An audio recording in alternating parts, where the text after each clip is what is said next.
हुजूर गौसे आजम सुभान अल्लाह, जिनकी महफिल आपने जिनके नाम से सजाई रचाई है, इनके वहां एक शख्स आ गया, हुजूर मैं बड़ा परेशान हूँ, कमाता बहुत हूँ लेकिन बरकतें नहीं होती।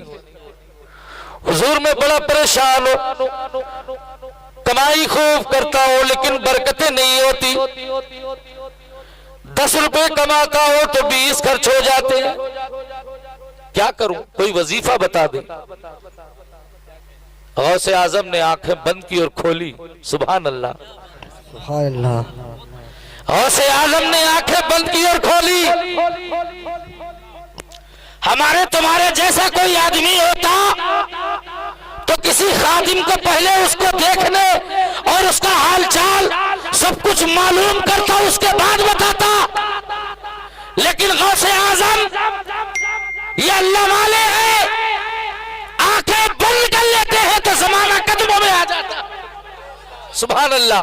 किसी कहने वाले ने कहा है कि उल्टी ही चाल चलते हैं दीवान गाने इश्क, आंखों को बंद करते हैं दीदार के लिए। आंखें बंद की, आंखें बंद की। 50 का नोट काफी देर से चल रहा है, बहुत फटा है, हम देखते हैं कहीं वही तो नहीं कोई पकड़ा रहा। वो शायद जो है आदिल भाई ले गए उसको, अब चलेगा नहीं वो, मैं जानता हूं नहीं चलेगा। सुभान अल्लाह। गौसे आजम आंखें बंद कर रहे हैं तो दुनिया कदमों में आ रही है, आंखें बंद कर रहे हैं तो जो आने वाला आया उसके पूरे हाल को देख रहे हैं। सुभान अल्लाह।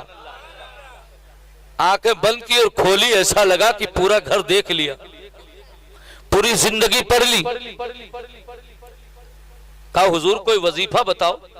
आपने आंखें खोली और मुस्कुरा के इरशाद फरमाया, जा अपने घर पर पर्दा टांग ले, अपने घर की दहलीज पर पर्दा लगा ले, और पर्दा लगाना फिर कमाना, फिर मेरे पास आना और लेके कुछ नजराना।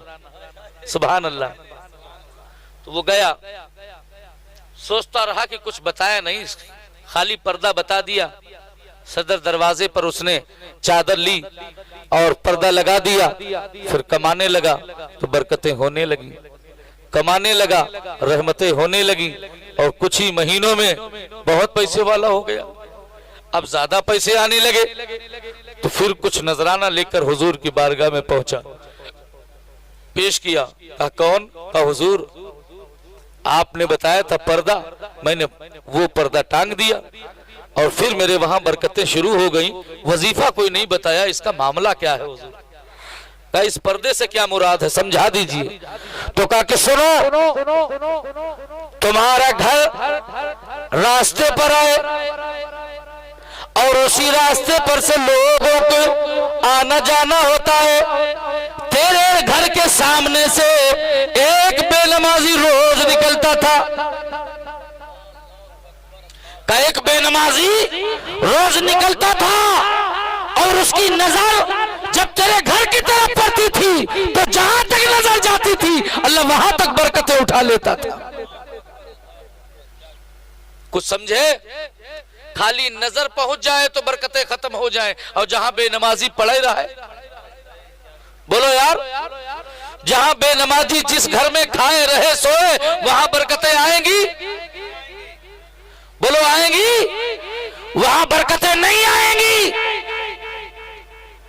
जब खाली नजर का ये आलम है तो जिस घर में बेनमाजी होगा मुसलमानों, उस घर में कहां बरकतें होंगी, कहां रहमतें होंगी? सिर्फ जुमा की नमाज पढ़ लेते हो और कहते हो मुसलमान है, टनाटन है, टीटीएस है। तुम टीटीएस नहीं पीपीएस हो। टीटीएस समझते हो? टनाटन सुन्नी। टीटीएस का मतलब टनाटन सुन्नी और पीपीएस पिलपिला सुन्नी। पक्का नहीं मेरे प्यारे, टनाटन सुन्नी तो तब होंगे जब वक्त मिला करे तो अपने घरों में, मस्जिदें दूर है तो अपने घरों में सजदा रेज हो जाया करो, अपने घर में सजदा रेज हो जाया करो। तुम्हें देख करके तुम्हारे छोटे छोटे बच्चे कुछ दिन तो तुम्हारी पीठ पे आएंगे, कुछ दिन तुम्हारे आगे आएंगे, लेकिन एक दिन वही आएगा कि वही बच्चे सच्चे और अच्छे होते नजर आएंगे। मेरी मिल्लत के नौजवानों, बुजुर्गों के नाम की महफिल सजाई है, मतलब तो जान लो। बाबा फरीदुद्दीन, सुभान अल्लाह, याद है फरीदुद्दीन छोटे हैं, आपकी वालिदा नमाज पढ़ती हैं, करीब गए का अम्मी क्या करती हो? सुभान अल्लाह। ये जाहिरी बात है और बातनी तो कुछ और ही है ना। ये जो मामला जाहिर है वो बता रहा हूं, अगर बातनी बताऊंगा तो दुनिया भूल जाओगे।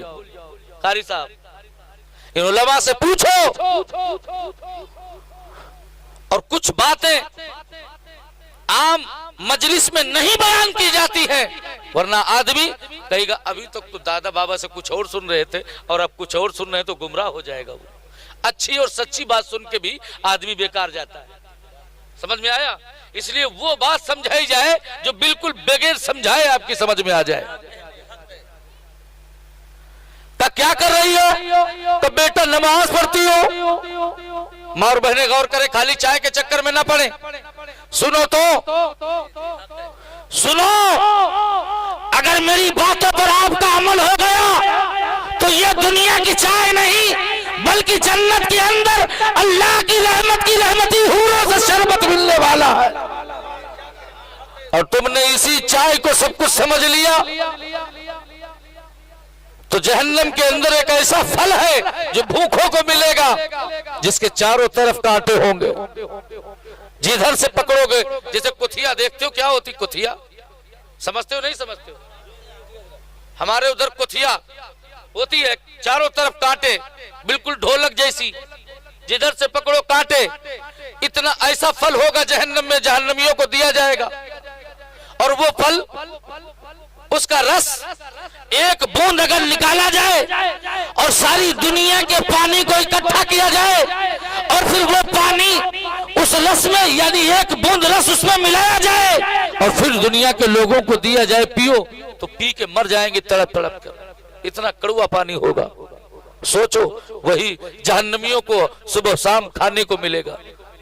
लोगों, अल्लाह से डरो, तौबा करो। या अल्लाह, मैं गुनहगार हूँ, खताकार हूँ, सियाकार हूँ, बदकार हूँ। मौला, मौत का कोई भरोसा नहीं, कब फरिश्ता आ जाए और रूह मेरे जिस्म से निकल जाए। लोगों, डरो अल्लाह से।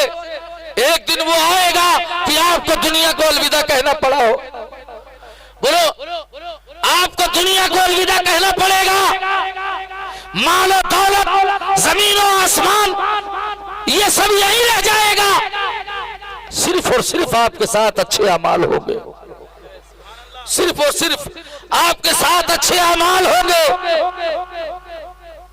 और कुछ नहीं जाने वाला। तुम खूब जानते हो कि जिस घर में तुम रह रहे हो, तुमसे पहले तुम्हारे बाबा रहते थे। हाँ, तुम्हारे बाप के बाप रहते थे, फिर तुम्हारे बाप, और फिर अब तुम। ये कोई गारंटी नहीं कि तुम वहां जिंदगी पूरी गुजारोगे। तुम्हारे बाद तुम्हारी औलादें, औलादों के बाद औलादें। ये सिलसिला तब तक चलेगा जब तक रब चलाएगा। और फिर एक दिन आएगा कि सारी दुनिया को फना। अगर जीना ही होता और ये हमेशा के लिए तुम्हारा होता तो फिर दादा क्यों नहीं है हजरत? फिर दादा क्यों नहीं है? और दादा के बाप पर दादा क्यों नहीं है? पता चला कि वो सब कुछ छोड़ गए, एक दिन हम भी सब कुछ छोड़ जाएंगे। बड़ी मोटी बातें आपको बता रहा हूं प्यारे। अम्मी क्या कर रही हो? अब बेटा नमाज पढ़ रही हूँ। नमाज से क्या मिलेगा? थोड़ा सा बढ़ाए तो थोड़ा सा। बेटा नमाज पढ़ रही हो, क्या मिलता है? का नमाज पढ़ोगे तो अल्लाह शक्र देगा। सुभान अल्लाह। क्योंकि माँ जानती है कि बेटा किन चीजों के शौकीन हुआ करती है, क्या पसंद है। का बेटा नमाज पढ़ोगे तो अल्लाह शक्र देगा। का अच्छा, बाज रिवायतों में कि नमाज पढ़ोगे तो अल्लाह 2 रुपये देगा, और बाज रिवायतों में एक मुसलसल असली और बिल्कुल रियल रिवायत, ज्यादातर उलमा यही बयान करते हो कारी साहब कि अल्लाह शक्र देगा। तो कहा ठीक है, मैं नमाज पढ़ूंगा। आपने वजू का तरीका बताया, ऐसे वजू करो, पानी दिया और पूरा इंतजाम। या बाज रिवायतों में कि आपने माँ को जैसे जैसे करते देखा वैसे वैसे किया, है ना, आपने वैसे वैसे किया। माँ ने मुसल्ला बिछाया और मुसल्ले के नीचे चुपके से एक शक्कर की पुड़िया रख दी, सुभान अल्लाह। और जब नमाज के लिए खड़ा कर दिया, तरीका बताया, नमाज पढ़ी और नमाज से जब फारिग हुए तो पूछा, अम्मी जान नमाज मुकम्मल हो गई, शक्कर न मिली? तो कहा, मुसल्ले के दामन को लौटो। जब तुम अल्लाह अल्लाह कर रहे थे, जब तुम सजदे में सुबहान रब्बियल आला पढ़ रहे थे, तो अल्लाह अपनी रहमत से शक्कर तुम्हारे मुसल्ले के नीचे रख रहा था, तुमने देखा नहीं? दामन लौटा तो शक्कर की पुड़िया मिली। घर जब तक नमाज पढ़ते रहे ये सिलसिला चलता रहा। माँ रोज पुड़िया रख देती, आप रोज नमाज पढ़ते।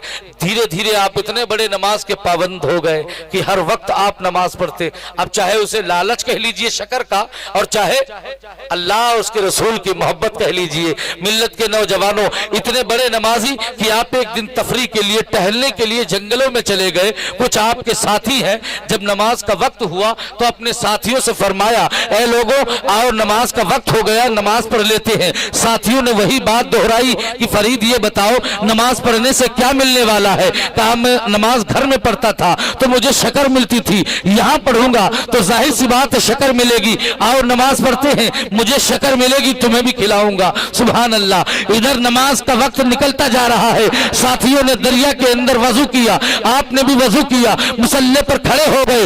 उधर माँ ने मुसल्ला बिछा दिया और अल्लाह की बारगाह में सजदा हो गई। फिर अपने दामन को उठाती है और कहती है, मेरे परवरदिगारे आलम, मेरे बेटे को नमाज के अंदर अगर शक्कर न मिली तो वो नमाज छोड़ देगा। ए परवरदिगारा, यहाँ तक लेना मेरा काम था, अब आगे पहुंचाना तेरा काम।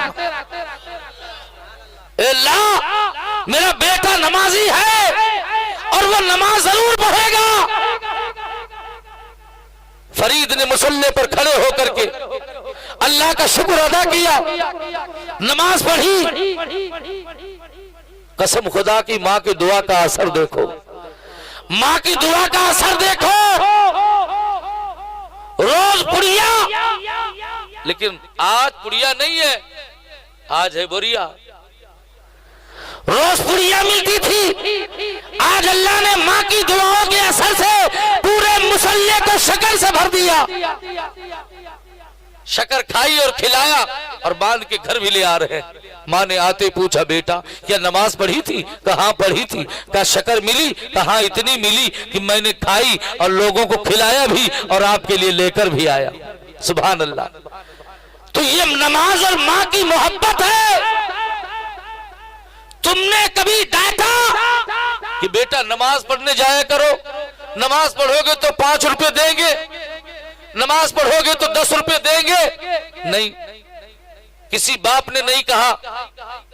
बीवी ने अपने शौहरों को और कामों के लिए राजी कर लेती है, ये काम नहीं करोगे तो नहीं आएंगे, अपने मैके में रहेंगे। कभी अल्लाह की रजा के लिए कहा, अगर नमाज नहीं पढ़ोगे तो घर चले जाएंगे। तुमसे भी सवाल होंगे। इसलिए माँ और बहनों, मेरी बातों को गांठ बांध लो, अपने शौहरों को नमाज के लिए कहा करो। जब वो नमाजी बन जाएंगे तो तुमसे प्यार करने में मजा और हो जाए। और जब तक कि वो पाजी बने रहेंगे, हर वक्त तुम्हारे ऊपर लदे रहेंगे, कहीं लाठी, कहीं डंडा, कहीं कुछ न कुछ चलता रहेगा। और लाठी डंडा नहीं चल रहा है तो मुंह से गंदी गंदी गालियां देने वाले यही रहेंगे। इसलिए इन्हें चाहो तो तुम नमाजी बना दो और चाहो तो बहुत बड़ा पाजी बना दो।